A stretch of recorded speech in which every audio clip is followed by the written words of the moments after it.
Sawadee Kap. Hello and welcome to Daily Wisdom, Walking the Path with the Buddha. Today is our group learning program, and I'm going to be sharing with you chapter 24 from this particular book, Developing a Life Practice, The Path That Leads to Enlightenment. This chapter is titled Misunderstandings of Gotama Buddhist Teachings. This is where I help you to understand some of the common misunderstandings of Gotama Buddhist teachings, which will actually help you to clarify your understanding of what the teachings of the Buddha are and the path to enlightenment and how to actually attain enlightenment. So far in this program, over the course of 7 months, essentially 6.5 months, I've been sharing with you how to actually get to enlightenment based on the original teachings of the Buddha, sharing with you all the various aspects of his teachings, helping you to understand not only the meditation, but all the other teachings that you need in order to make your way to this enlightened mental state where the mind can be peaceful, calm, serene, and content with joy, eliminating all the discontent feelings so that you're no longer experiencing any anger, sadness, frustration, irritation, annoyance, guilt, shame, fear, boredom, loneliness, shyness, resentment, jealousy. All these difficult and discontent feelings are plaguing the mind and allowing the mind to be shaken up so that now it's very difficult to make wise decisions that are going to lead to wholesome results. So here at the end of the book and at the end of this program, I'm helping students to further understand the teachings of the Buddha by pointing out some of the common misunderstandings that you'll see in the world. So I'm going to be sharing with you this today as we go through our class, and you're welcome to ask any and all questions as we go. You can put those into Facebook, YouTube, or Zoom, and I'll be able to see those in the comment section, or you can raise your hand electronically and ask any questions that you like. In order to get started in sharing with you the common misunderstandings about the teachings of the Buddha, I would like to first help you understand the history of the various traditions that have spawned since the lifetime of the Buddha. This will actually help you to understand why there's misunderstandings in the world.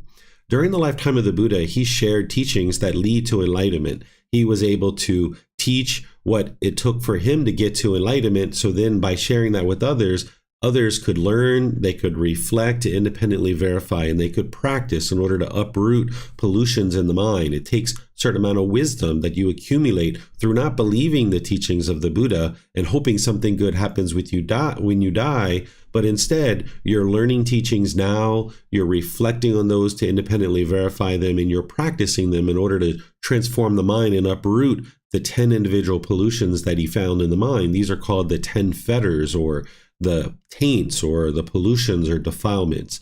The reason why they're called fetters is during ancient times, an individual would have a shackle and a chain and a ball around their ankle, and this is what would keep a prisoner trapped in a certain area. Rather than putting them in a jail cell, they would put this fetter on their leg. Well, these 10 fetters that the Buddha discovered are the 10 pollutions that are keeping the mind trapped in this continuous cycle of experiencing anger and sadness and frustration and all these other discontent feelings.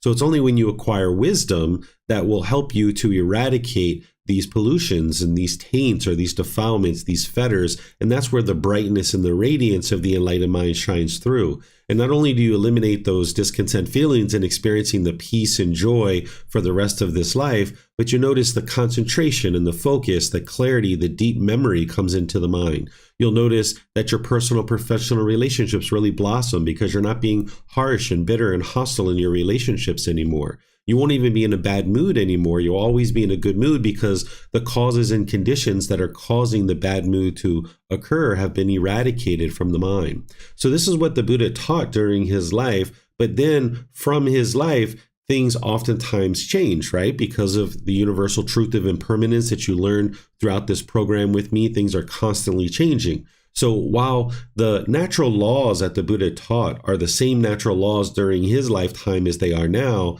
the books, the memories, what people understood about his teachings from 2,500 years ago all started to gradually change over time. And the Buddha predicted that this would actually occur. And he gave guidance on how to ensure that his teachings remained in place so that countless people could get to enlightenment after his death. So today what we have is we have three main traditions of what's considered to be Buddhist. And then we have various branches of these as well. There's probably 200 or 300 different branches of Buddhist teachings. The Theravada tradition, which is primarily hosted in South Asia and Southeast Asia, which are countries like Myanmar, Cambodia, Laos, Thailand, southern Vietnam, Sri Lanka. Places like this are really hosting these teachings and practicing them, but really they've been spread all throughout the world. This word Theravada means teachings of the elders. And in this tradition, they look to the Pali Canon, which is the original source teachings of the Buddha, which was documented not too long after his death. They consider this to be his original teachings, and they're not interested in changing his teachings. And that's why it's referred to the teachings of the elders, because it's considered to be the form of Buddhist teachings that's closest to what existed during the lifetime of the Buddha. Then there's a tradition that spawned about 500 to 1,000 years later called Mahayana Buddhism. This is primarily hosted in places like East Asia, which is China. Here you see some modifications to what the Buddha taught, where you start seeing certain rites and rituals and ceremonies and worship coming into play, certain prayers and things like this that the Buddha didn't actually teach. And then about 1,000 years after the death of the Buddha, you get Vajrayana Buddhism, which is primarily hosted in Tibet, Bhutan, Mongolia, and the Russian Republic of Kalmykia. This is the tradition that you'll see the Dalai Lama practicing. And here, there's a lot of divergence from the teachings of the Buddha, where you see this worshiping of deities, you see many rites, rituals, ceremonies, you see various prayers and things like this. And some people refer to these as the lesser vehicle, or Hinayana, for Theravada Buddhism, or they refer to Mahayana Buddhism as the greater vehicle, or Vajrayana Buddhism as the lightning fast vehicle. And what people are alluding to when they share that is they're essentially sharing that in order to get to enlightenment, it takes you a lot longer through the Theravada tradition versus the Mahayana versus the Vajrayana. But anybody who's trying to hurry up and get to enlightenment, they haven't really understood how to actually get to enlightenment, because you can't hurry up and get to enlightenment. That would be craving, desire, attachment. And as long as there's rites, rituals, ceremonies, and worship in a practice that is being attributed to the Buddha, this isn't actually going to lead to enlightenment, because the ultimate goal is to get to wisdom. The way you get to wisdom is you learn something, you investigate it, you examine it. You don't believe it. With belief, you don't know what's true or false. So you can't believe your way to enlightenment. You can't do rites, rituals, ceremonies, and worship in order to get to enlightenment. It's not like enlightenment is bestowed upon you by doing rites, rituals, ceremonies, and worship. Your mind is gradually trained in order to cultivate this wisdom through learning, investigating, examining, through reflecting to independently verify whether the teachings are true, which I've shown you how to do that as part of the teachings that I've been sharing over the last several months. And then I've taught you how to practice the teachings, how to move them into your life and integrate them into your life so that you can uproot these pollutions out of the mind. This is what actually produces the enlightened mind, because you're eliminating the pollutions. But in these other traditions, you'll oftentimes see a lot of rites, rituals, ceremonies, and worship. You even see that in the Theravada tradition too. So many of the things that I'm going to talk with you about today related to misunderstandings of Gotama Buddha's teachings are actually based in the Theravada tradition, because as you've learned from me throughout this program, is that the Buddha didn't teach rites, rituals, ceremonies, and worship. But if you go to a Buddhist temple today, one of the very first things that you might actually see are rites, rituals, ceremonies, and worship. And you might say, hey, what happened? Like, David taught me there is no rites, rituals, ceremonies, and worship in the teachings of the Buddha. But here I am visiting a Buddhist temple, and there's rites, rituals, ceremonies, and worship.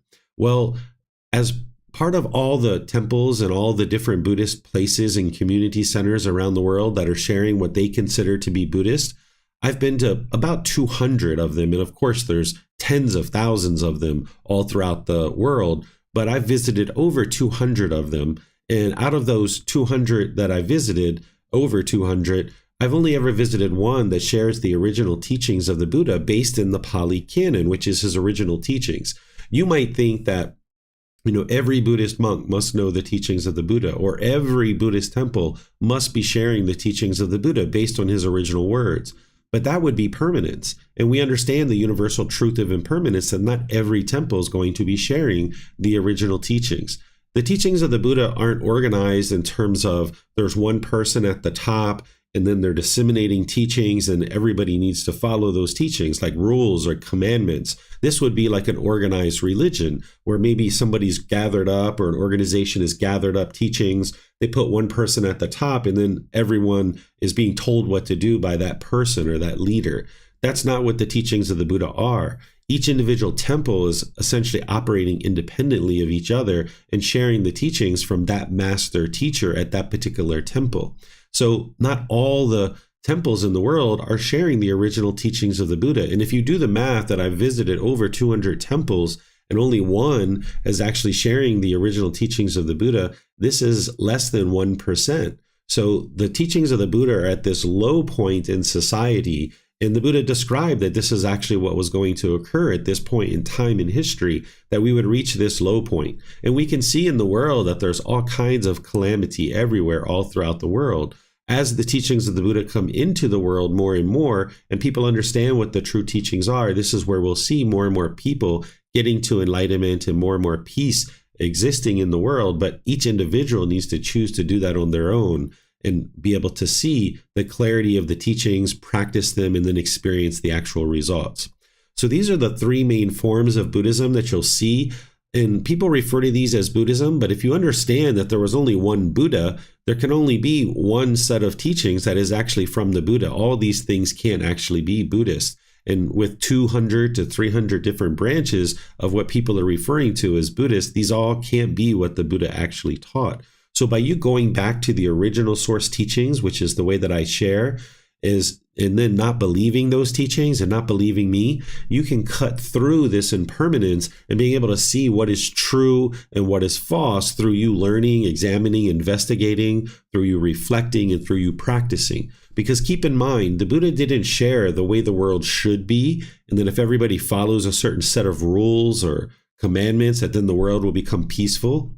Instead, what he did is he explained the way the world is. And by understanding the way the world is, your mind awakens to this wisdom of the natural laws. And then this is where you can navigate the world more peacefully. Because when you exist in a world that you don't understand, you'll struggle and you'll have difficulties. That anger and sadness and frustration and all those other discontent feelings, those are the indication to you that you haven't yet cultivated the wisdom that you need to fully eradicate these feelings.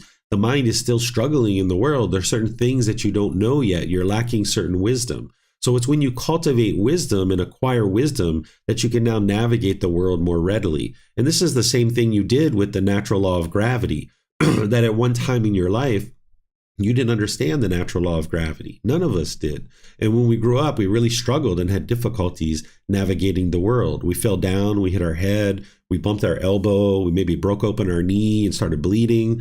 We broke our toys. We had all kinds of trouble with this natural law because this natural law of gravity affected us whether we were aware of it or not.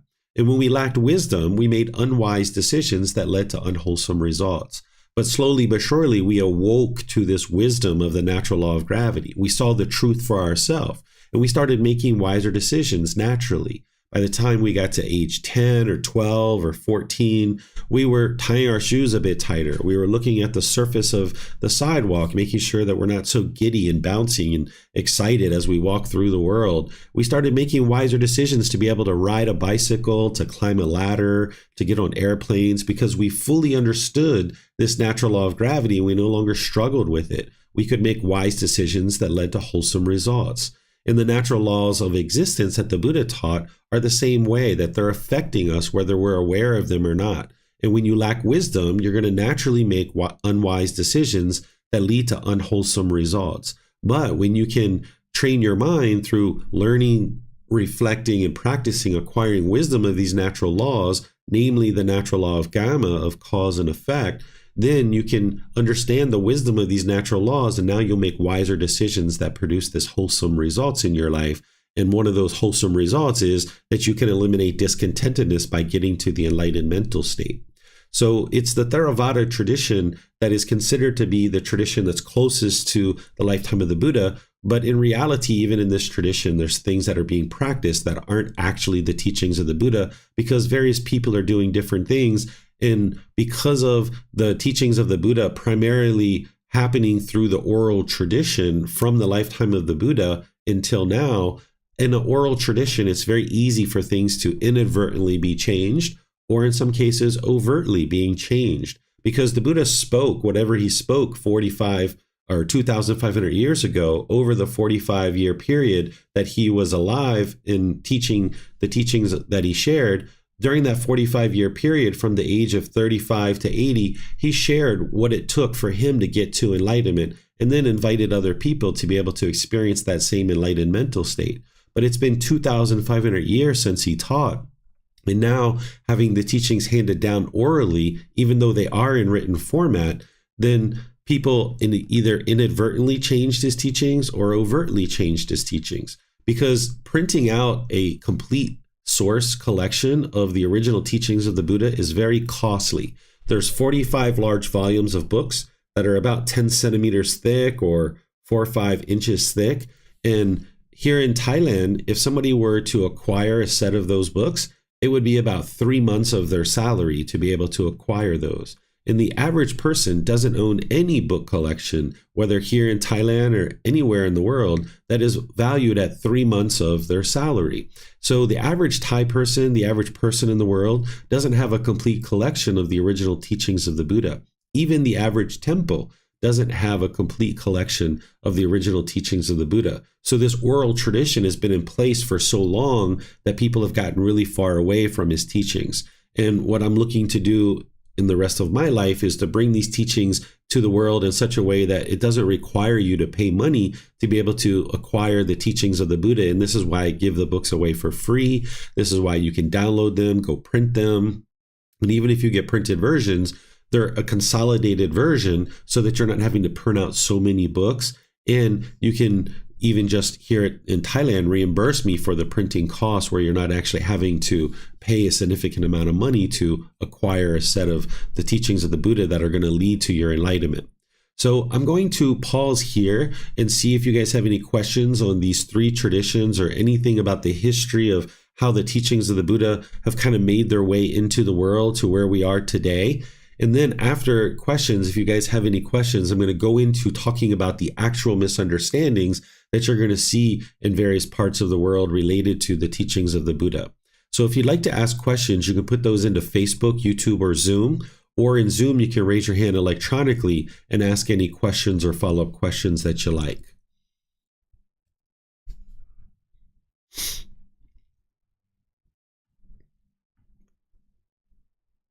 Okay, I'm not seeing any questions anywhere. So I'm going to move into sharing with you what I shared in the book, which are 9 common misunderstandings. And all throughout the book, I'm sharing teachings of what are the actual teachings of the Buddha. And just in doing that, it clears up a lot of misunderstandings that people are having. But here, these are things that I haven't necessarily addressed in other parts of the book. So that's why I'm calling them out here at the very end of the book. So the first one that I'll share and talk about that you'll see commonly in the Theravada tradition is what is referred to here in Thai as Gotama, and this translates as pouring water ceremony. What this is where an individual might go to a teacher or a temple or an ordained practitioner, and they might make an offering, practicing generosity in order to have the continuation of the teachings of the Buddha be shared in the world. We refer to this as merit. That whenever you're practicing generosity towards the continued sharing of the teachings of the Buddha, where you're sharing your time, effort, energy, and resources, this would be referred to as merit. And what people believe in the ceremony that they do as part of this is that once you make an offering, then somebody might ask you to go get this little bowl in this little urn of water, or they might just be around, and they ask you to pour this water out as they're chanting. And what they believe is that whatever goodness or whatever beneficial results that you're acquiring for making this offering of merit and practicing generosity, that you're now transferring that to your dead relatives or somebody else. And while this is a really interesting thought, and it's very warming to think that you could do something good and pass it over to somebody else, this isn't actually possible. The Buddha teaches us, and you can see the truth for yourself, that the natural law of Gama is based on your decisions, your results, that it's not about somebody else creating Gama for you, that whatever you experience in life is a result of your decisions. It's not possible for somebody else to make decisions and then transfer the benefit of that to somebody else. And back when I taught chapter 9 in this book series, in this first book, you can remember perhaps where the Buddha talked about that you are the owner and the heir of your Gama. Any Gama that you do, either wholesome or unwholesome, you are going to experience that. And if you understand the generosity in production of merit, then if you think back to chapter 10, when I taught about what is merit, I taught you about how one of the benefits of practicing generosity, the primary benefit, is that you're training your mind to eliminate craving, desire, attachment. This is the cause of discontent feelings, that because your mind is holding on to things very tightly, you use breathing mindfulness meditation to train the mind to let go and help it to build in that quality. But then you also practice generosity, which trains the mind to let go, let go, let go. And that benefit of practicing generosity and producing merit, it's not possible to transfer that to somebody else. So even though you'll see this rite, ritual, ceremony in various temples, it's not actually true, and it's not actually based on what the Buddha taught. And you can see this through your own learning, through your own reflection and your own practice, that it's just not possible to transfer the benefits of the decisions that you're making to somebody else in that way. And then the second one here is in Thai referred to as namon, or we might refer to this as blessed water. What this is during a event, a ordained practitioner will have a bowl of water, just regular water, and they will burn a candle and drip wax into this water. And as they're doing this, they will be chanting. And now they think that by the end of this, that the water has now become this blessed water, that it's somehow special, that it's been chanted over, and now there's been water that has had this candle dripped in it, and now this is blessed water. And what they will do is they will take this end of some kind of straw, this straw kind of gathered together. It looks like the end of a broom kind of, and they dip it in this water and they sprinkle it around on the various people that are around. And people think that if this water hits you, that you're now blessed and somehow this is going to help you in your life. But during the lifetime of the Buddha, if you go back to his original teachings in the Pali Canon, he actually talks about this. He talks about this blessed water or holy water or sacred water, and he explains how he doesn't practice this because it promotes wrong view. That if you thought that this water sprinkled on you is going to promote some kind of purity in your mind, then you're not understanding the journey to enlightenment, that the real problem is these pollutions in the mind, and in order to address that, you need to cultivate wisdom. And there's nothing about having water sprinkled on you that is going to cultivate wisdom. With the purpose of water is to clean, right? Or to drink, or something like this. The purpose of this water, you can't create some kind of blessed water, and when you sprinkle this water on you, it's instantly going to produce some kind of magical thing for you.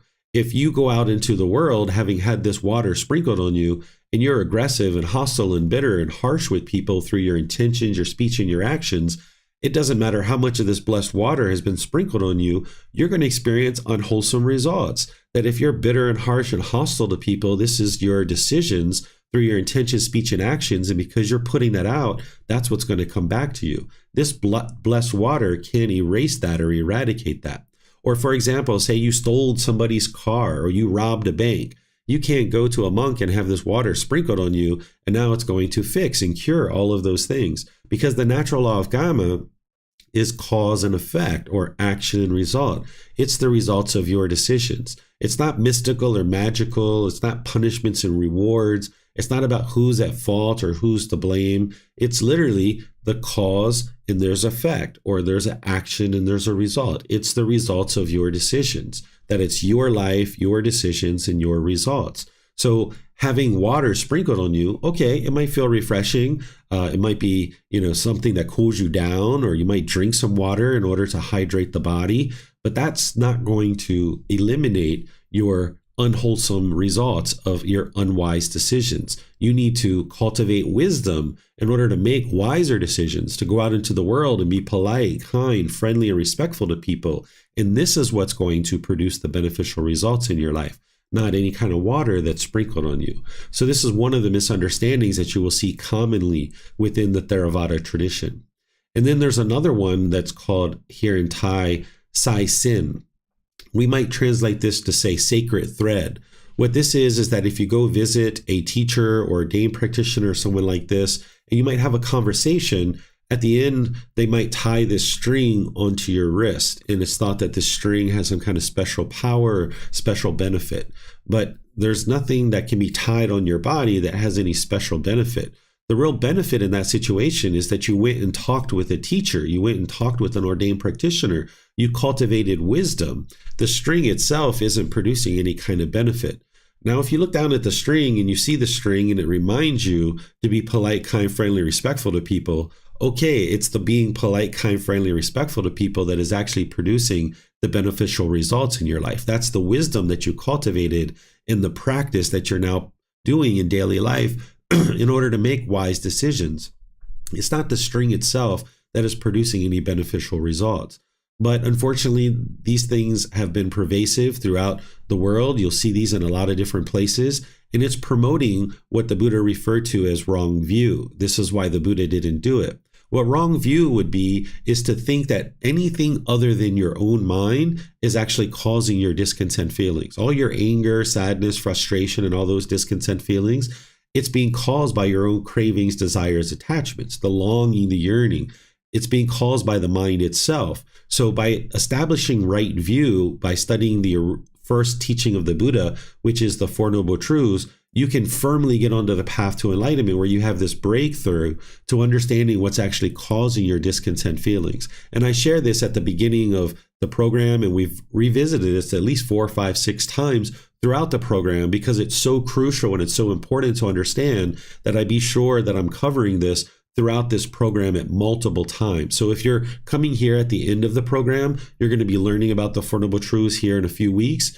And if you've been studying in this program for any length of time, then you've learned the Four Noble Truths and you know the ultimate cause of your discontent feelings is the craving, the desire, the attachment, the longing, the yearning, where if the mind gets what it wants, it gets pleasant feelings. But if it doesn't get what it wants, it gets painful feelings. And this is the unenlightened mind going up and down based on cravings, desires, attachments. So there's no ceremony, there's no rite or ritual, there's no worship that you can do to cultivate the wisdom to understand what's causing these discontent feelings and then to eliminate them. You're going to need to cultivate wisdom in order to accomplish that goal. But you'll see these commonly throughout the Buddhist world, and you'll see other things as well that we're going to talk about here in a moment. But this is 3 just to get us started. And what I'm going to do here is open up to any questions that you guys have related to these 3. Again, you can put that into Facebook, YouTube, or Zoom, or you can raise your hand in Zoom and ask any questions that you like.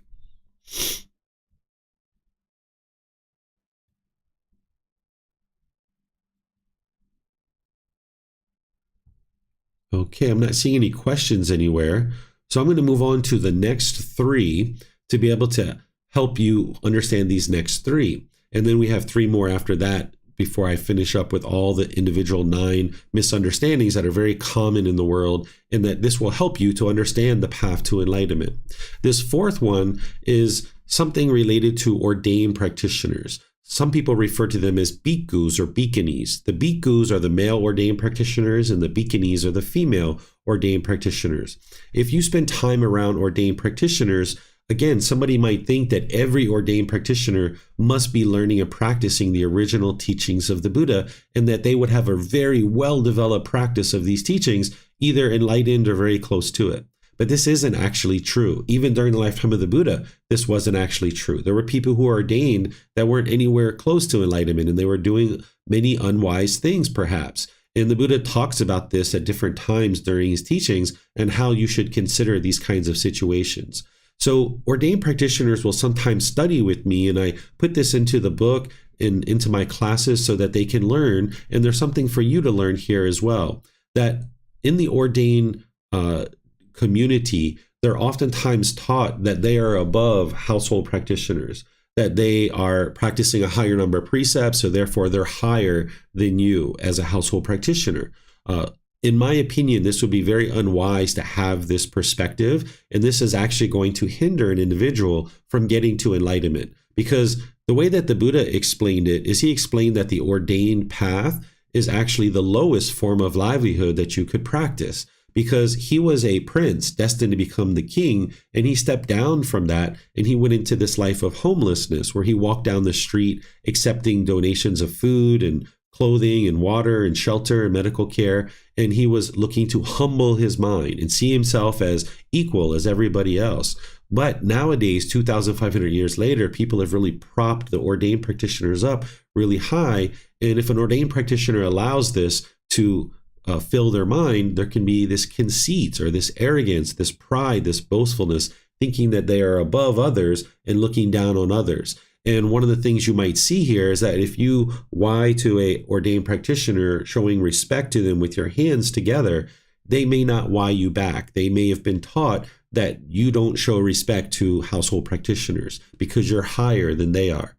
Well, as an ordained practitioner, if you practice that, you're actually going to not be able to experience enlightenment because your mind still has conceit and arrogance and pride and boastfulness. And right away, it's not going to be able to experience enlightenment because of that and other things as well. But you can actually eradicate that. Even though other people around you might be practicing that as an ordained practitioner, that doesn't mean you need to practice that. If I was ordained, I would go around and I would show respect to all the household practitioners, because as an ordained practitioner, it's the household practitioners that are supporting the ordained practitioners to live their life. And if it wasn't for the household practitioners, the ordained practitioners wouldn't be able to live the life that they do, where they're supported and have all the ability to have food, clothing, water, shelter, and medical care provided to them so that they can get closer and closer to enlightenment. Ordaining and living at a temple is like being in the womb of a woman. In the womb of a woman, this is the perfect, most ideal environment for an individual to grow into a human being.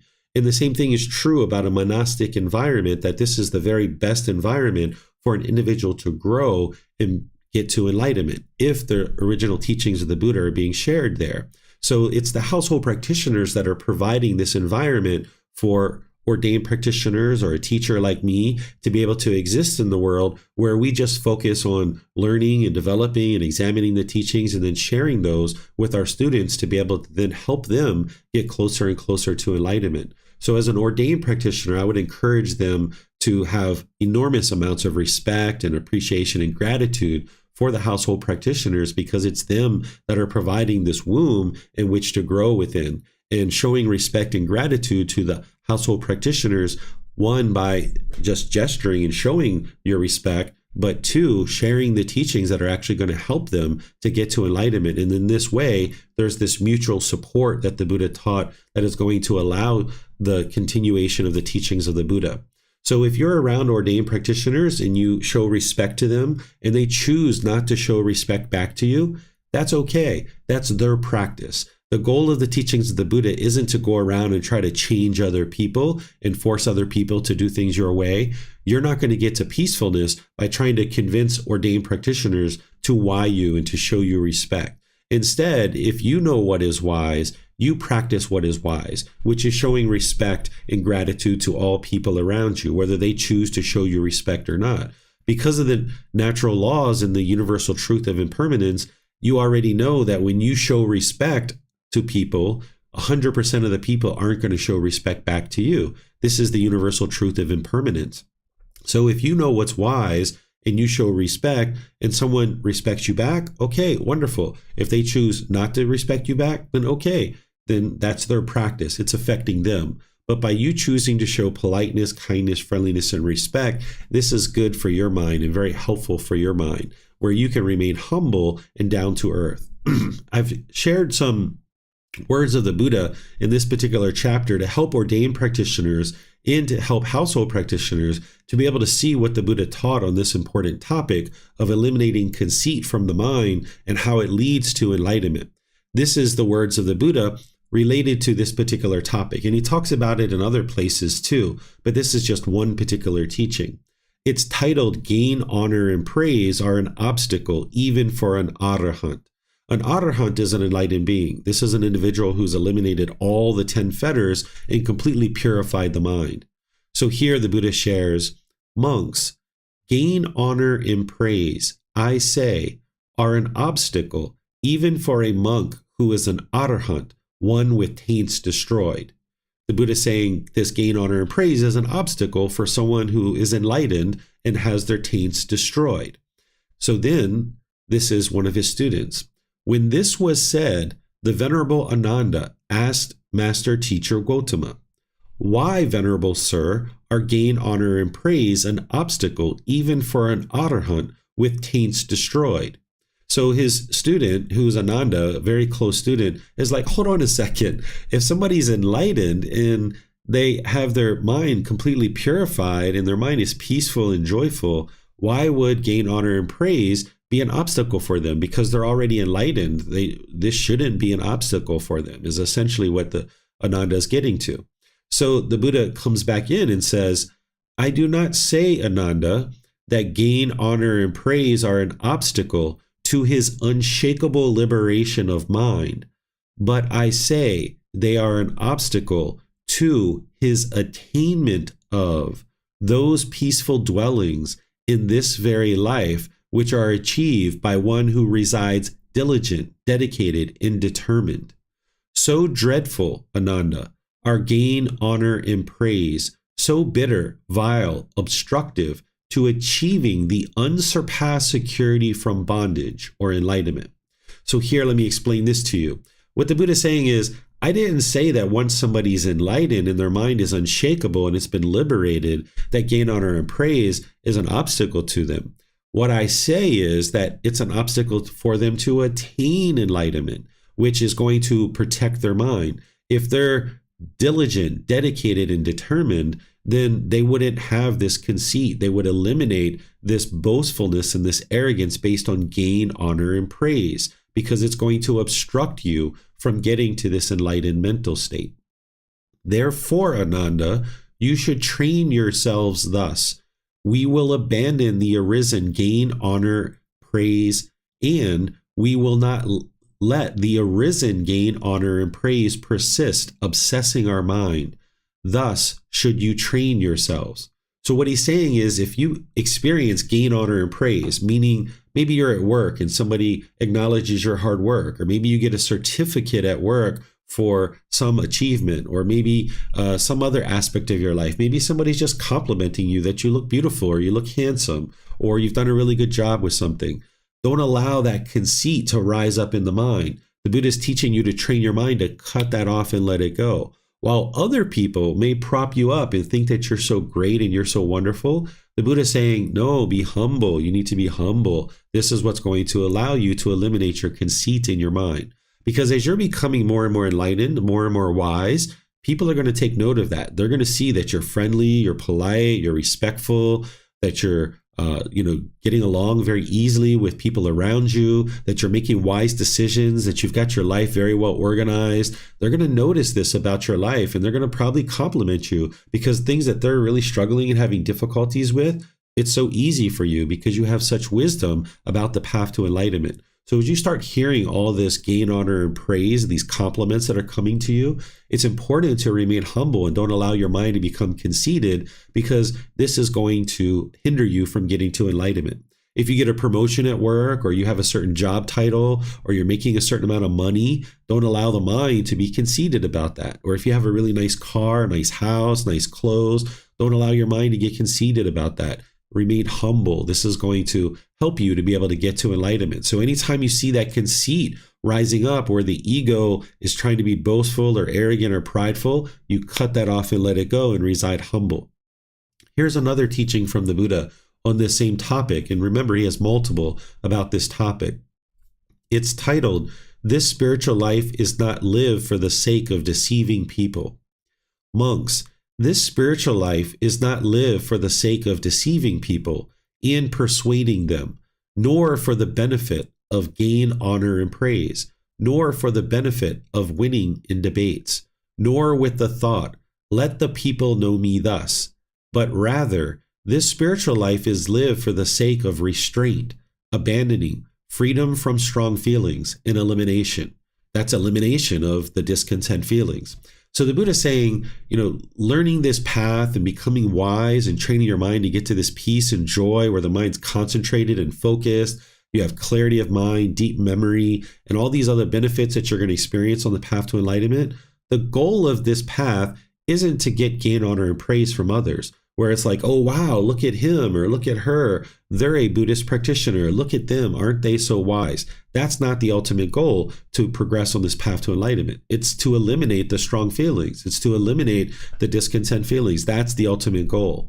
The ultimate goal isn't to win in debates or arguments or fights, because you're going to gain a lot of wisdom on this path to enlightenment. And if you went out there and you were arguing and fighting and showing people how wise you are and how smart you are, you're not actually going to get to enlightenment. You're going to hinder yourself. So it's not about let the people know me thus. Look how smart I am. Look how wise I am. That's not what the path to enlightenment is all about. It's about training your mind to eliminate these discontent feelings. So here, the Buddha is helping you to be able to see one of the goals on the path to enlightenment is to remain humble and eliminate these discontent feelings.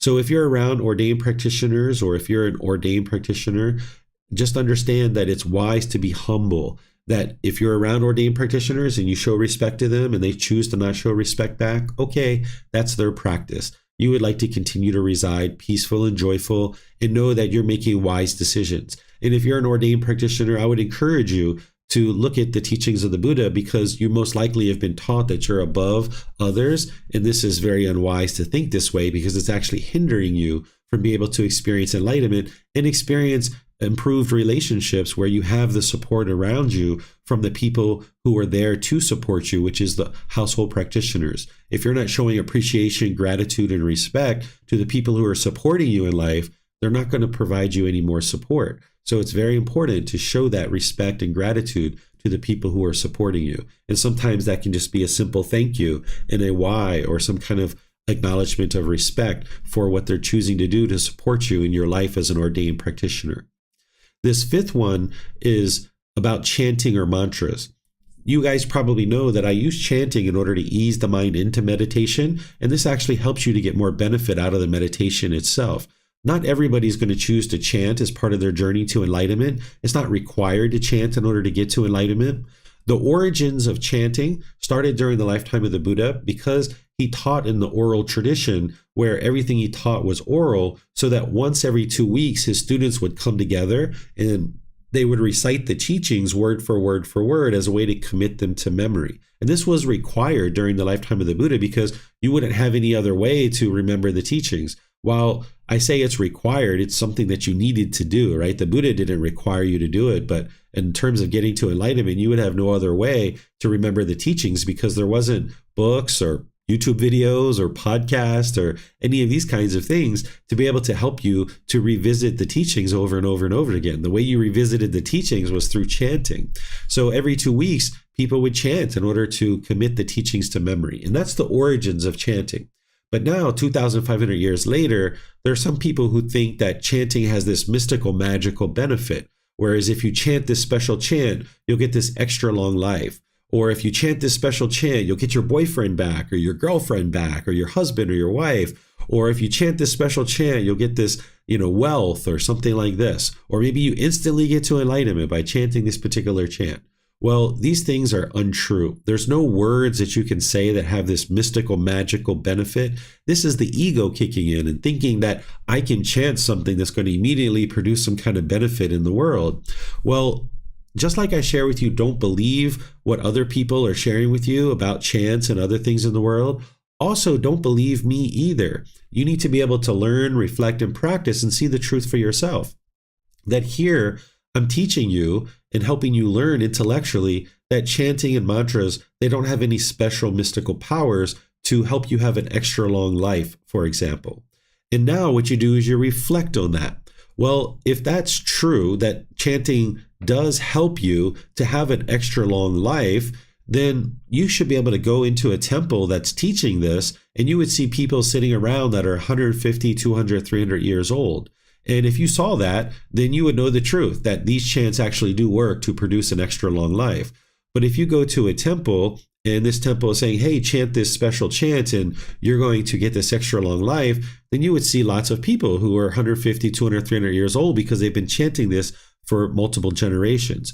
Or if they say, chant this special chant and you'll get rich and wealthy, which doesn't necessarily lead to happiness, but people sometimes aspire for wealth and think that chanting or mantra is going to help you to accomplish that, then you would see at that particular temple, everybody would be wealthy. Everybody would have lots and lots and lots of money, right? So you can test this for yourself and see that it's not actually true. Or if somebody says, chant this special chant and you're going to get your boyfriend back, okay, do it and see. Getting your boyfriend back isn't going to come from chanting. The reason why somebody might have split up from their boyfriend or girlfriend is based on the difficulties and challenges that are being experienced in the relationship, and having discussions and talking and being kind and polite and respectful to each other. That's what's going to actually produce harmonious relationships in your life, not any kind of chanting or mantras. So it's really easy for the mind to believe that you can chant something and then that there's this mystical, magical benefit, when in reality, it's real work to train your mind to cultivate wisdom and to practice that wisdom in day-to-day life. But that's where the real results come in, where by you cultivating wisdom and applying that in your day-to-day life, that's when you're going to actually experience true results, and you can see what the real benefits of the teachings of the Buddha are, rather than believing in any kind of auspicious or superstitious things. The Buddha shares in his actual teachings that there's nothing auspicious or superstitious about his teachings, that there are no rites, rituals, ceremonies, and worship that he taught. In order to even get to the first stage of enlightenment, someone would need to eliminate the rites, rituals, ceremonies, and worship. So if you're going to a temple where there's rites, rituals, ceremonies, and worship being practiced, you can be sure that there aren't people there that are even at the first stage of enlightenment, most likely. And otherwise, they wouldn't be performing those rites, rituals, ceremonies, and worship, because this is misleading people down a path to not understand what the true problem is, which is the unknowing of true reality and the lack of wisdom in the mind.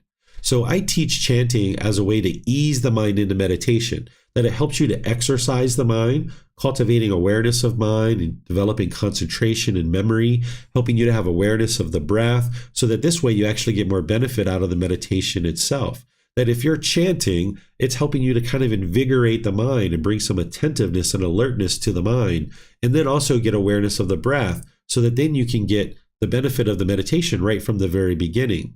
Where you could just start meditating if you like, and that's fine. There's people who do that and actually get to enlightenment. You don't need chanting in order to get to enlightenment.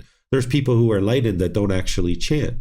But if you would like to use chanting as a way to benefit your meditation sessions, you can do that, and I teach that at different times in the various courses and programs that I share. The core central teaching of the Buddha to get to enlightenment is the Eightfold Path. There's 8 individual factors that an individual needs to learn and practice and dial into their life very closely in order to get to enlightenment.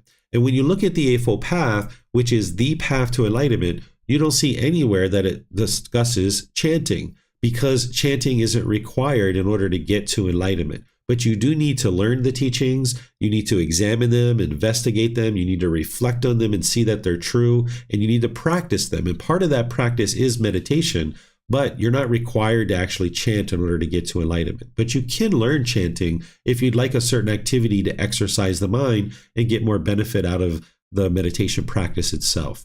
So this is all about chanting or mantras. Then the 6th one that I'll share with you is about the statues of the Buddha. That all throughout the world, you'll see various statues of the Buddha. These came about 200 or 300 years after the death of the Buddha. He didn't teach people to make statues of him, but 200 or 300 years after his death, the people that were practicing his teachings, they came in contact with people in Greece that were making statues of their gods, because they believed in multiple different gods, and they were making statues of these different gods. And these individuals who came in contact with the people in Greece were like, who do we have to make a statue out of? And it was the Buddha. So they started making statues out of the Buddha. And this is why you'll see some statues that look very much inspired by Greek artists, because they look very Grecan. Or if you go to China, you'll see statues that look very Chinese. Or if you go to Japan, you'll see statues that look very Japanese. And there's statues here in Thailand that some people might say look very Thai. And this is because the individual artists who are creating these statues, they would like the Buddha to look like them. And that's how they view an individual person. But the Buddha didn't actually look like any of these statues. I've never actually seen a statue that looks like the actual Buddha. That these statues are being depicted in such a way that he has a crown on his head. And this is coming from the time when he was a king, that he did potentially wear a crown at different times. Actually, not a king as a prince. He was destined to become the king. That he might have worn a crown at different times. I wasn't there. I don't necessarily know. But that is potentially depicting that period of time of his life where people knew that he was part of the royal family, and maybe they assumed that he wore a crown, because the people who lived 200 or 300 years after his death, they didn't actually live during his lifetime, so they didn't actually know what he looked like. So they just cast statues based on what they thought he might look like. This picture that I use throughout all the different materials that I share, this was commissioned by a temple here in Thailand, where the artist was asked to look at the original teachings of the Buddha from the Pali Canon, where the Buddha describes what he actually looked like during his lifetime. And he was asked to, or she was asked to, make this artwork that looks like the Buddha as it's described in the original source teachings. And if you look at this image, he looks just like you. He looks just like me in terms of a human being. He's not wearing a crown on his head because he describes that he shaved his hair during his lifetime. So I think it's really helpful to humanize a Buddha so that you guys understand that the Buddha isn't this special being that is so far beyond any imagination of what you could potentially accomplish. That yes, the Buddha got to enlightenment, and a Buddha gets to enlightenment by themselves without the help of any teachers or any guides. And there's other criteria that make a Buddha as well. But just like he was a human being and he got to enlightenment, you're a human being and you can get to enlightenment as well. Whereas if people put the Buddha up really high, then perhaps they think that enlightenment is far outside their reaches and they're not able to accomplish it, when in reality you can. So the more that you associate the Buddha as being a human being and seeing him look and appear as a human being, somebody who looks just like you or I, this can help you to humanize a Buddha and know that you can get to enlightenment just like him. Just like you urinate and defecate and you maybe pick your nose and you fart and you have all these other things that go on, I guarantee you that a Buddha experiences all those exact same things just like you. So by humanizing a Buddha, it will actually help you to be able to associate the qualities of enlightenment to what you can accomplish as well.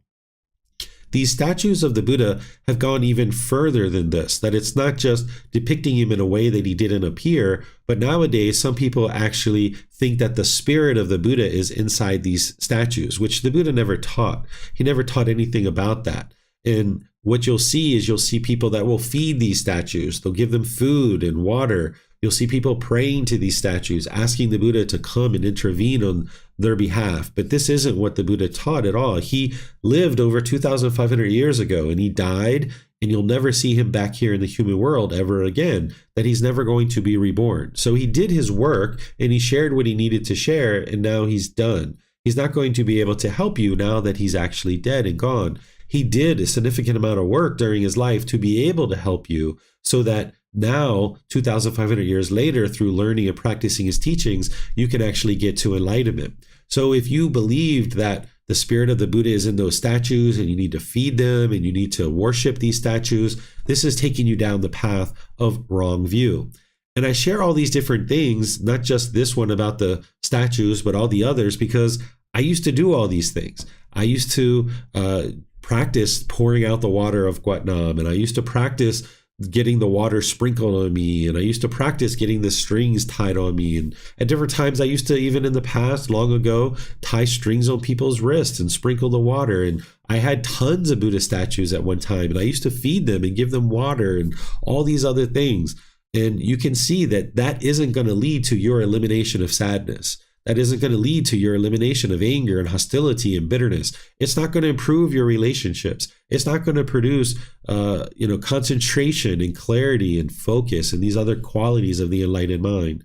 So the statues that are out there, they're beautiful, they're amazing artworks, and it's quite admirable that people have such dedication to devote resources to sharing these statues with people and creating these kind of artworks with people. But you don't need a Buddha statue in order to get to enlightenment. You're not required to go out and purchase one in order to get to enlightenment. If you choose to do that, that's your choice, but it's not required in order to actually get to enlightenment. So let me know if you guys have any questions on any of these. Again, you can put that into Facebook, YouTube, or Zoom, or you can raise your hand in Zoom and ask any questions that you like.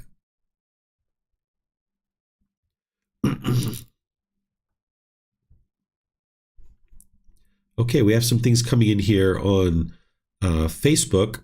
There's a gentleman saying, thanks for your kind support to develop my inner purity. You're welcome, sir. Pleased to help you. And Mayuli's asking a question.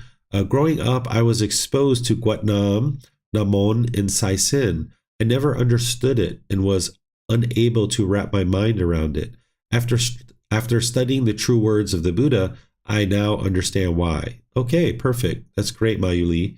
Yeah, getting to the true teachings of the Buddha is surely going to help you. And the Buddha even talks about that as just needed in order to get to the first stage of enlightenment, that you wouldn't even be able to get to the first stage of enlightenment without having the true teachings of the Buddha. So this is wonderful for you.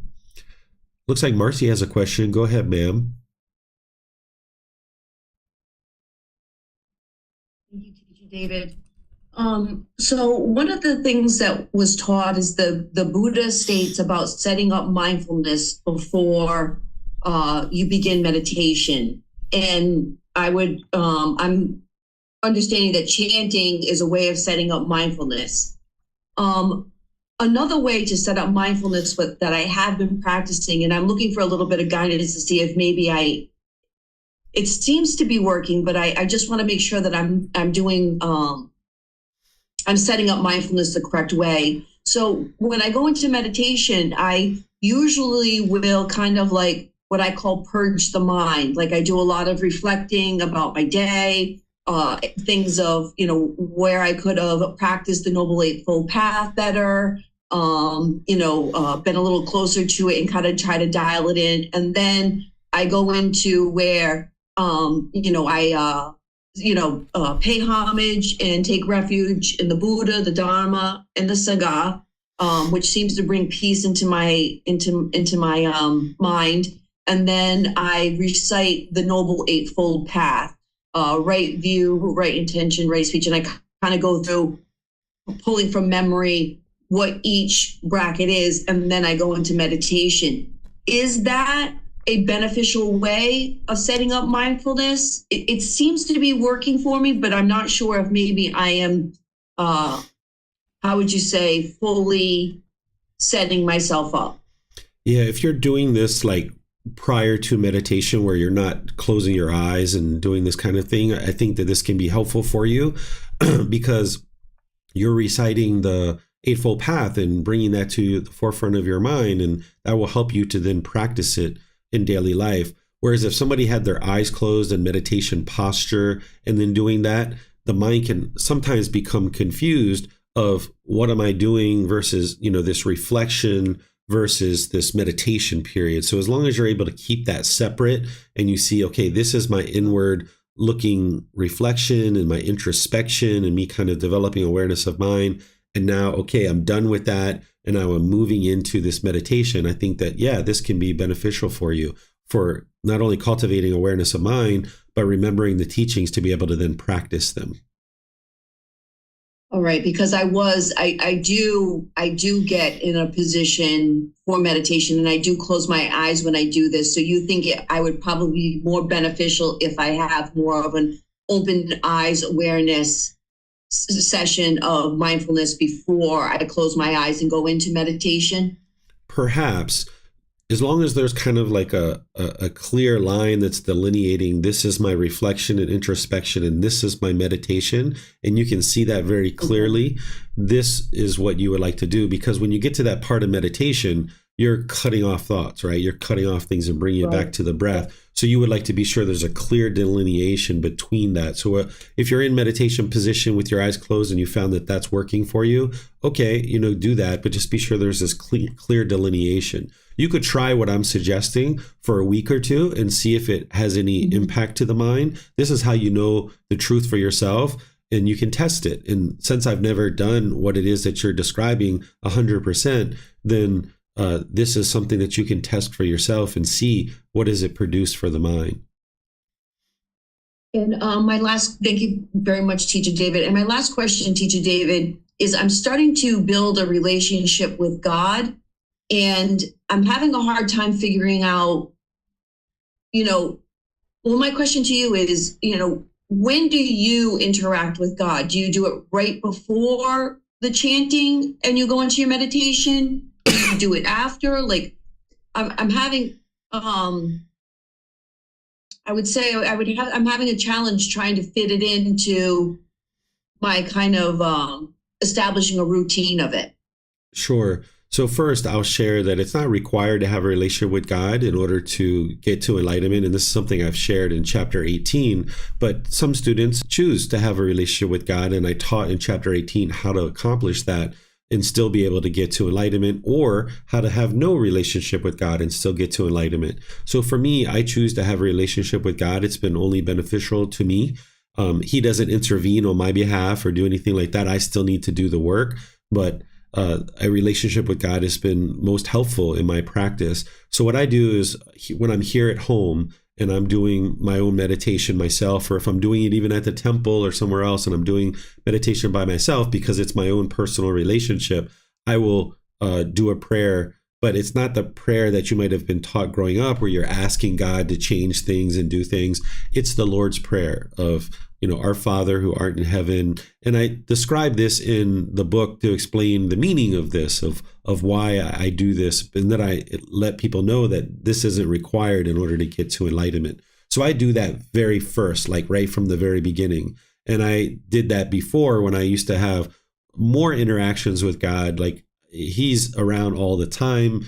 There's interaction that's possible at any given time of my day. But at one time, there was a lot of interaction between me and God. But now we're on very good terms. I'm doing all the things that I need to do. He's doing all the things he needs to do. We don't need to have deep conversations anymore the way we used to. He understands me, I understand him, and we're just doing our work and what we need to do in this world in order to help as many people as we can. So that's why at this point in my life, I just do the Father, Son, Holy Spirit, and the Our Father. And then from there, I change positions because I do that on my knees. And then I change positions into my meditation posture. And then I do the chanting if my voice isn't like this and I'm not sick and I'm not teaching a lot of classes, because sometimes when I'm teaching a lot of classes, I'm doing a lot of chanting and my voice is wearing out. So at home, when I'm doing my own personal practice, nowadays, because I'm teaching so much, I'm frequently not chanting when I'm at home. I'm just going right into the meditation. But I've developed some awareness of mine with the prayer beforehand and just kind of easing into meditation that way. Thank you, Teacher David. So in the beginning, when you were building your relationship with God, though, your conversations with him were a little bit more in depth, a little bit more deep. Okay. So I guess that's because, I want to be thankful to him for creating this world and creating the natural laws of existence and, providing us with free will. But there's also other things that I like to talk to him about, not ask him for, but pretty much, talk to him about, like, I could have had this situation where I could have practiced the path a little bit more with right speech and stuff like that.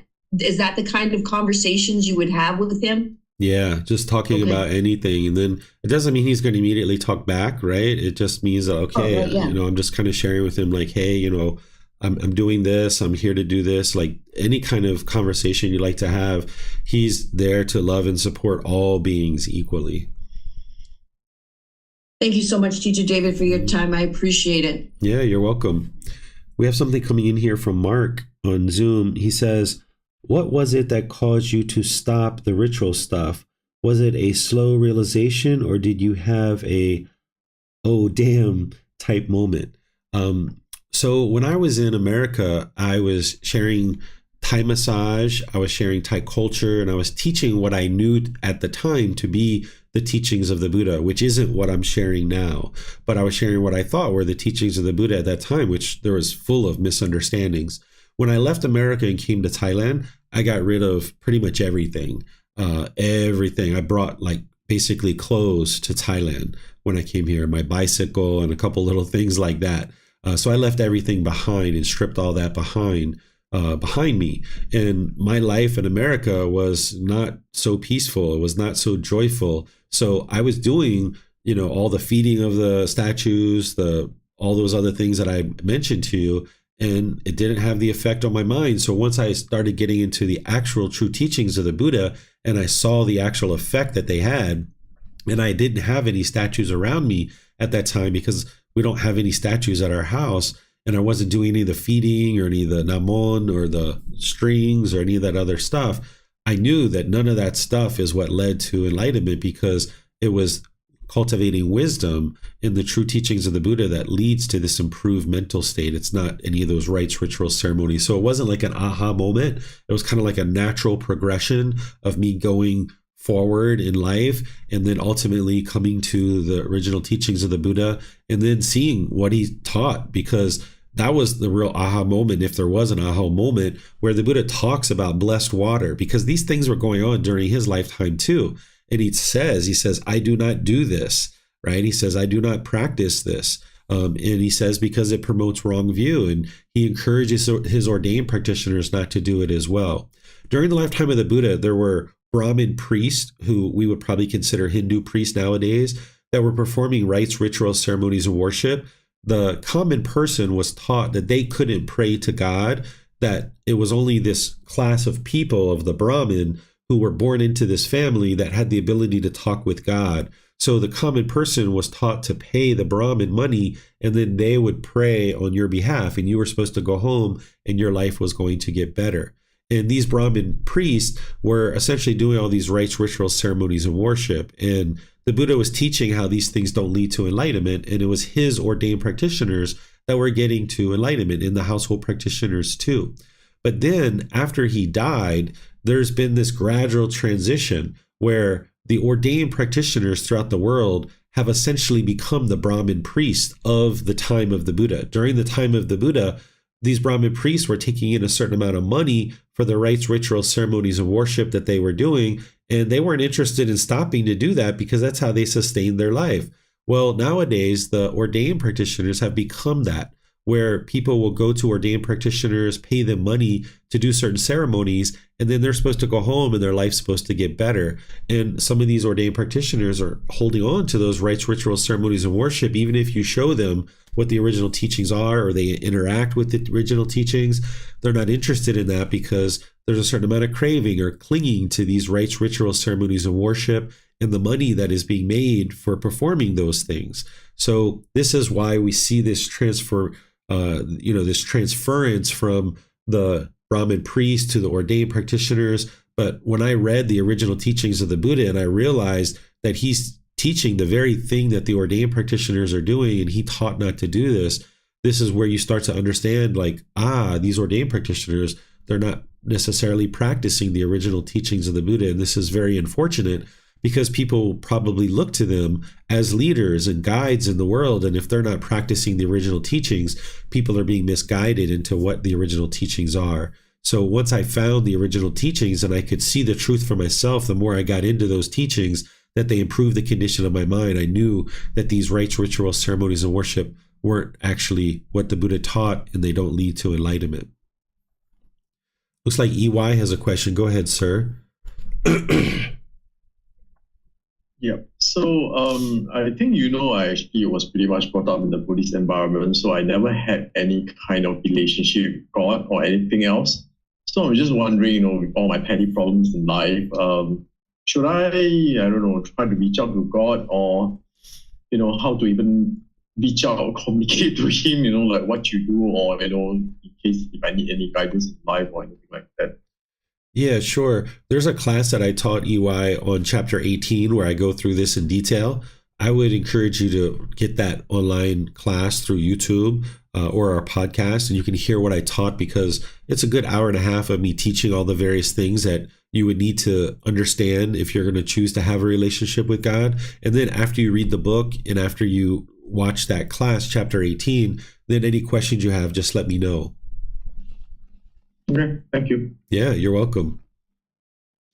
Okay, so I don't see any more questions beyond this, so I'm going to move to the last three that I have to share with you guys related to misunderstandings of the teachings of the Buddha.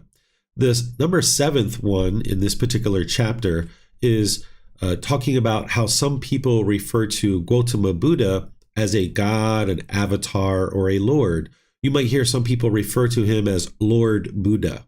And I would share that this is unwise to do this, because if you look up the definition of what a lord is, it's exactly the opposite of what the Buddha did and what he practiced and how he conducted himself in the world. So when I looked up this word Lord, it means someone or something having power, authority, or influence, a master or a ruler, or to act in a superior and domineering manner towards someone. So this isn't what the Buddha did. He actually did exactly the opposite. He was very humble. He didn't put himself as having power or authority or influence or superiority or domineering manner towards other people.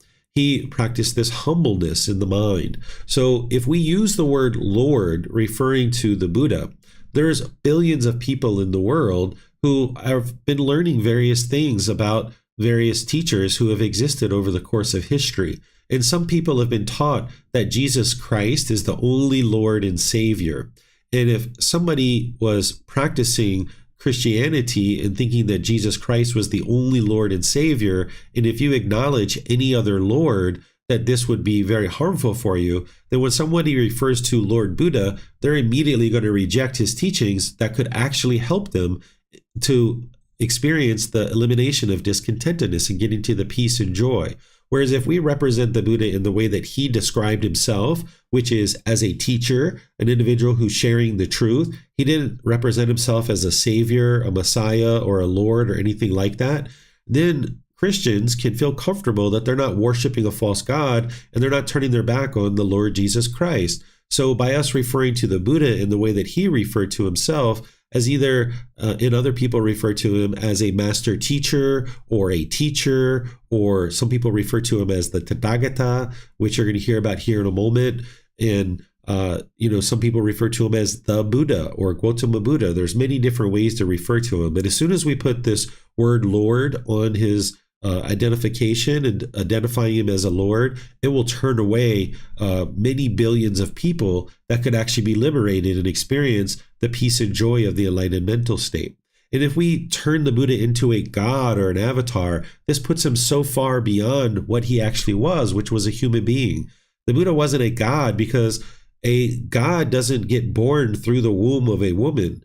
The Buddha was born through the womb of a woman. A god doesn't come into existence through the womb of a woman. So you can see the truth for yourself that he isn't a god, that he was a human being. He was a teacher. He was an individual that shared teachings.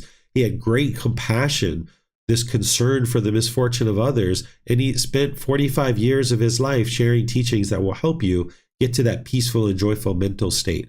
And then if you refer to him in the way that he referred to himself, then that opens it up to many other people to be able to access his teachings.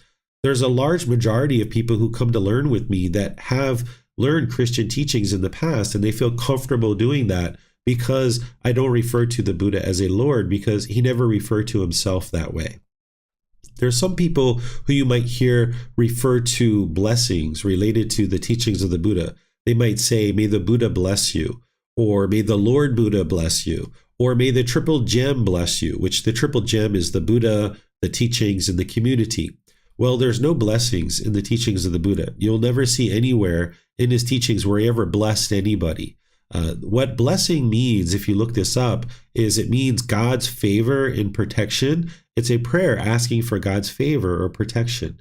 You'll never see anywhere that in the teachings of the Buddha that he blesses anybody, because that's not what leads to enlightenment.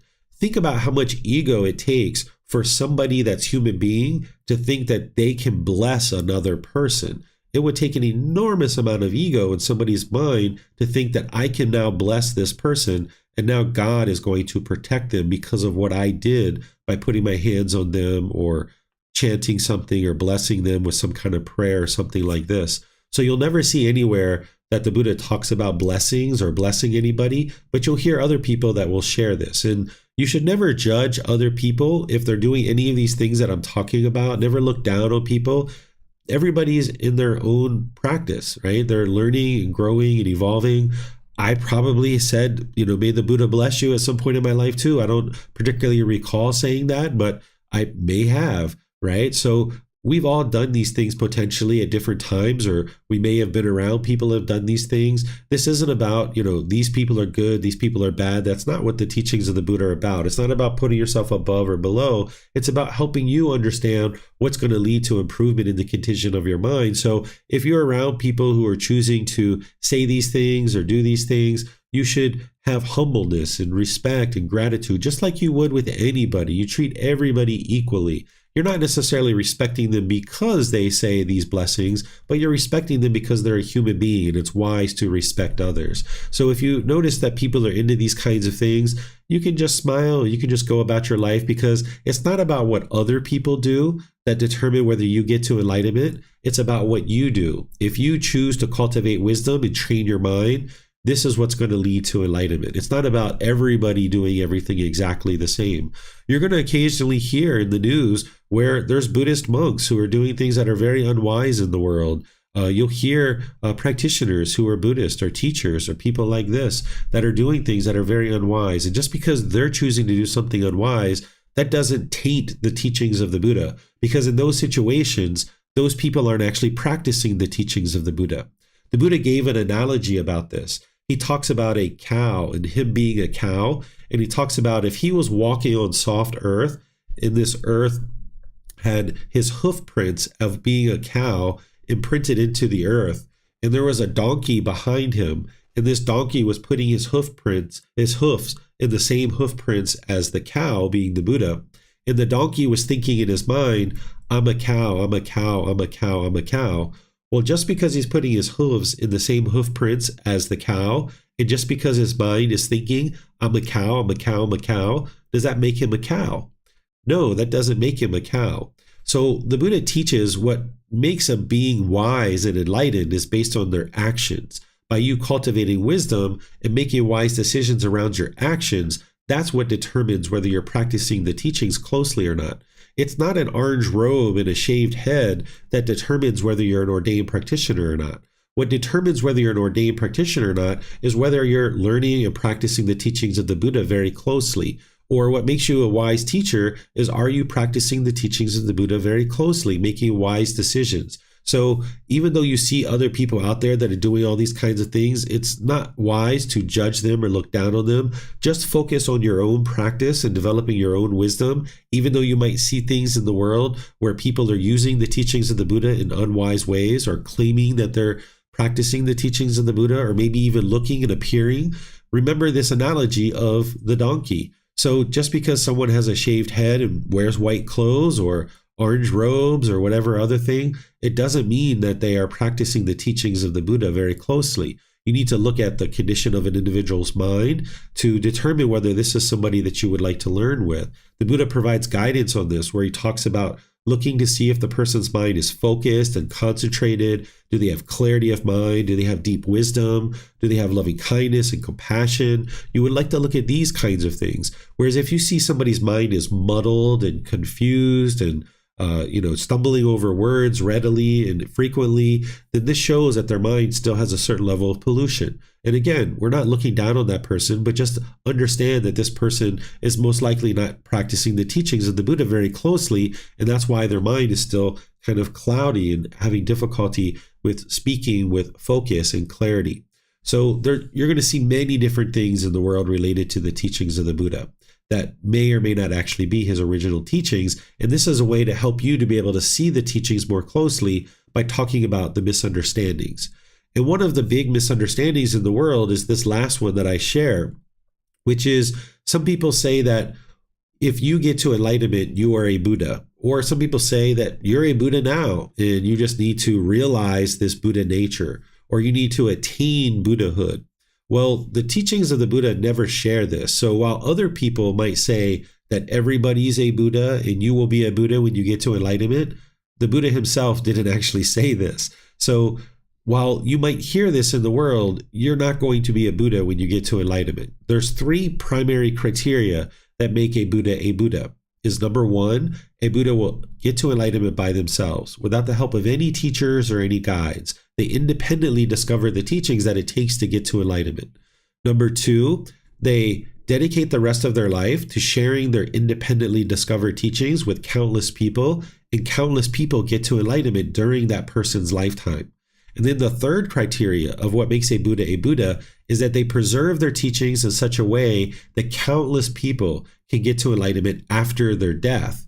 So those are the three criteria: is they get to enlightenment by themselves, they dedicate the rest of their life to sharing their teachings, and countless people get to enlightenment, And then they preserve their teachings so that countless more people can get to enlightenment after their death. So you're going to need teachers and guides to get to enlightenment. And you may or may not dedicate the rest of your life to sharing teachings. And you're not going to preserve the teachings because they're already preserved to be able to help other people get to enlightenment. So you can get to enlightenment and you'll be plenty enjoying that mental state. The peace and the joy that comes through in the enlightened mind, you'll be completely satisfied, completely fulfilled. There'll be nothing else in the world that you will want, that your mind will be completely satisfied. But you're not going to be a Buddha at that particular time. And it would be helpful to make sure you understand what a Buddha is so that you don't think that you're actually becoming a Buddha, but instead the mind is getting to this enlightened mental state. It takes a lot of ego to think that one is getting to become a Buddha if they don't even understand what a Buddha is. If somebody doesn't understand what a Buddha is, and yet they're claiming that they are an actual Buddha, this comes from one's own ego. And in my opinion, it lacks respect for an actual Buddha, Gotama Buddha, who actually did the work through the entire remaining time of his life from the age of 35 to 80, where he ultimately gets to enlightenment. And he got to enlightenment through countless lives of developing his mind to get to that point. There is an extensive amount of work that goes into getting to enlightenment as a Buddha. You know all the work that you're doing in order to get to enlightenment with the guidance of a teacher. Can you imagine accomplishing that without the guidance of any teacher? So there's a lot of work, an enormous amount of work that goes into getting to enlightenment as an actual Buddha. And it's best to honor and respect the Buddha for what he actually did by referring to him as a Buddha and not referring to yourself as a Buddha or other people as a Buddha. And to help you understand that not everybody is a Buddha, I share in this chapter some of the words of the Buddha from him to show you how rare it is that an individual that is a Buddha comes into the world. These are actually the words of the Buddha describing how rare it is for an individual to become a Buddha. Here, this one is titled, The Rare Appearance of Five Treasures. He's talking to one of his students here. He says, "Student, the appearance of five treasures is rare in the world. What five? 1. The appearance of a Tathagata, an Arahant, a perfectly enlightened one, is rare in the world." So right there, you can see that he's saying it's very rare that an individual arises as a Buddha. Well, if everybody is a Buddha, well, he wouldn't have said that. So he only speaks the truth, and he's sharing that it's very rare for an individual to come into the world that is an actual Buddha.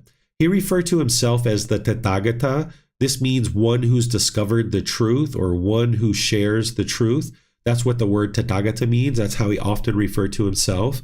An Arahant is an individual who's eliminated the 10 fetters. So you can get to the point where you've eliminated the 10 fetters and you're an Arahant, but you wouldn't be a perfectly enlightened one. A perfectly enlightened one is an individual who's gotten to enlightenment by themselves without the help of any teachers or any guides. And that is very rare in the world, as you see here. And just for completeness, I'll read the other ones to you as well before I open up to questions that you guys might have. He says, number 2, a person who can teach the teachings and discipline proclaimed by a Tathagata is rare in the world. Number 3, when the teachings and discipline proclaimed by a Tathagata has been taught, a person who can understand it is rare in the world. 4, when the teachings and discipline proclaimed by a Tathagata has been taught, a person who can understand it and practice it in accordance with the teachings is rare in the world. 5, a grateful and thankful person is rare in the world. Student, the appearance of these 5 treasures is rare in the world. So you can independently verify this for yourself, that you can see that it's very rare for these things to occur. If you are practicing being grateful and thankful, you can see that maybe it's hard for other people to do that as well. But what the Buddha is saying is it's very rare for someone to be able to teach his teachings. It's very rare for somebody to understand his teachings once they've been taught. And then it's very rare for an individual to be able to practice his teachings once they've actually understood them. And then it's very rare for them to be thankful or grateful that the teachings have been shared and understood. So here, this is from the original teachings of the Buddha, in his own words, helping you to understand that a Buddha is very rare in the world. So I'm going to open up to any and all questions that you guys might have related to what I've shared here today. This is everything that I have to share with you guys. You can ask your questions by putting those into Facebook, YouTube, or Zoom, or you can raise your hand in Zoom and ask any questions that you like.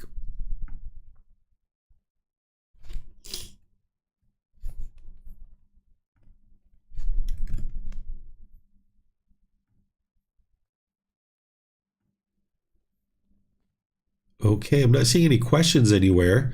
So I'll just end class by thanking you for understanding my voice. As you can tell, I'm a little bit sick. Got a bit of a sinus infection here, trying to work through that, taking some medicines that will help. And I appreciate you learning and practicing today, being dedicated to understanding the teachings of the Buddha.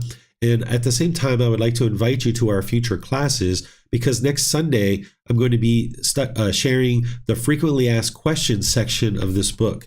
In the very back of this book, there's frequently asked questions. There's about 11 of them there that are commonly asked of me, and they didn't necessarily fit into anywhere else in the book, so I put them in the very back of the book, and this will further help you to understand the path to enlightenment by understanding these frequently asked questions.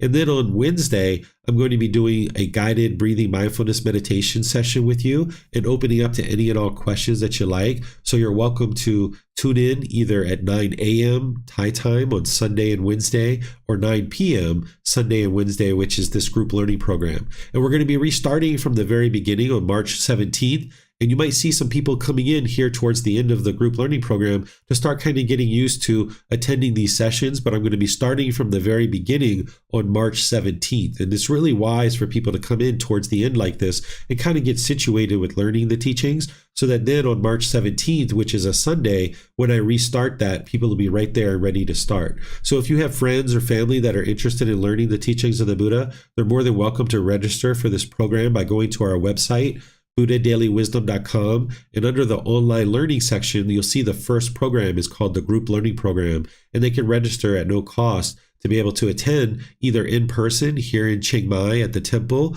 or you can attend online, because I live stream all the classes, courses, and retreats that I share at the temple and then here at home as well. And then when you can't attend live, then you have the recordings either on the YouTube channel, the Facebook group, or on our podcast to be able to learn at your own pace on Monday or Tuesday or whenever you would like to learn.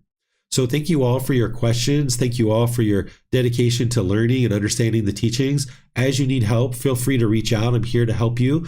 You can ask questions in online classes. You can post them into the Facebook group. You can send me a private message, or you can schedule personal guidance and I'll be able to help you. So we'll potentially see you in one of these future classes. Have a very lovely and wonderful rest of your day. Take care. Sawadee-khap.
Thank you again for watching. Enjoy your meditation.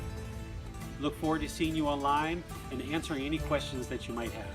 Thank you so much.